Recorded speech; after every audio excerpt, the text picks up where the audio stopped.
Louvado seja nosso Senhor Jesus Cristo, para sempre seja louvado. Então, meus irmãos, bem-vindos a esse momento de reflexão, dessa sexta-feira, aqui no canal Católico Hoje, que é uma reflexão sobre o Evangelho desse dia, Mateus capítulo 11. Hoje também é dia de Santa Luzia, não vamos nos esquecer de nós fazermos as invocações a essa santa tão importante na liturgia, na tradição da igreja. Então, nós vamos fazer a reflexão nesse momento e não esqueça de dar o seu like e o seu gostei para esse vídeo. Vamos começar então a proclamação desse Evangelho. Proclamação do Evangelho de nosso Senhor Jesus Cristo segundo Mateus. Glória a vós, Senhor. Naquele tempo disse Jesus às multidões: com quem vou comparar essa geração? São como crianças sentadas nas praças que gritam para os colegas dizendo: tocamos flautas e vós não dançastes. Entoamos lamentações e que vós não batestes no peito. Veio João, que não come nem bebe, dizem-lhe ele está com um demônio. Veio o Filho do Homem, que come e bebe, dizem, é um comilão e beberrão, amigo de cobradores de impostos e de pecadores. Mas a sabedoria foi reconhecida com base em suas obras. Palavra da salvação, glória a vós, Senhor. Muito bem, irmãos. Hoje, então, nesse Evangelho, Jesus me diz palavras muito duras para essa geração na qual o Filho do Homem está se manifestando. E as palavras de Jesus mostram o quanto que a natureza humana é difícil, é sensível. E a dificuldade que existe nos seres humanos para acolher a verdade. E, infelizmente, há uma pouca ou baixa capacidade de acolher essa verdade e, ainda mais, levanta-se muitos e muitos preconceitos, preferindo não enxergar a verdade que Deus quer mostrar. Então a gente percebe que Jesus justamente comparou a geração com crianças.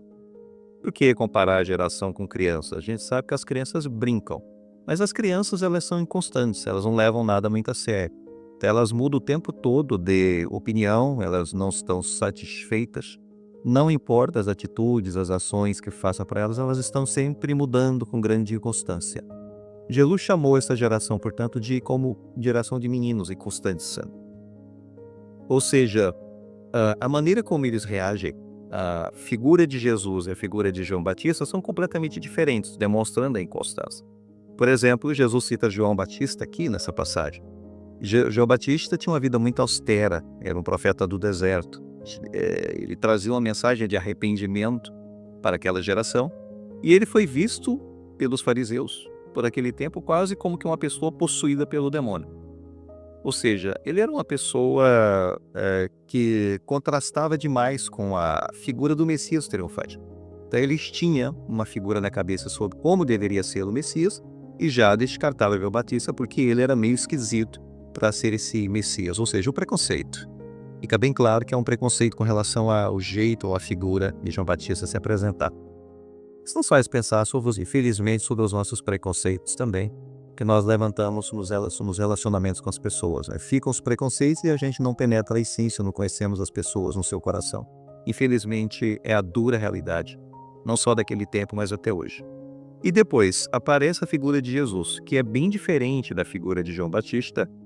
E Jesus é criticado por ser uma pessoa humana demais ou gentil demais, que acolhe os pecadores, está presente nas mesas das refeições com essas pessoas, cobradores de impostos. Enfim, ele é uma pessoa que desafia os preconceitos, desafia as normas vigentes, etc. Portanto, ele deve ser também digno de ser o Messias, porque o Messias é uma figura muito triunfante na mente dos fariseus. Então ele não pode ser. Ele é uma figura que tem que ser descartada porque ele é um comilão e beberrão. Não pode ser o Messias. Outro preconceito. Percebemos, portanto, que nem João Batista se encaixava e muito menos Jesus se encaixava na expectativa desse Messias na cabeça dos fariseus. O que é muito triste a gente perceber. Levantaram tantos preconceitos e não perceberam que a verdade estava diante deles. É impressionante a cegueira do ser humano. Mas Jesus disse no final: e tanta sabedoria é justificada por suas obras. Porque a sabedoria sempre ela é evidente. Ela se revela, porém não do jeito que a gente quer. E a sabedoria se movia na vida de Cristo através das suas ações, que embora eles interpretassem isso de maneira equivocada, mas se movia nas ações de Jesus.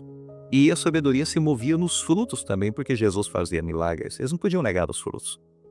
mas eles queriam descartar Jesus. Mas, portanto, é uma reflexão que pode nos fazer pensar sobre o que de fato nós aprendemos com essas lições daquele tempo que são tão reais para a nossa vida hoje. Então, primeira questão é que a verdade é muitas vezes rejeitada. Eles rejeitavam a verdade, que era Jesus, né? Por isso ele morrer na cruz. E eles preferem construir a sua própria realidade, mesmo que ela seja muito fictícia, mas eles preferem essa realidade.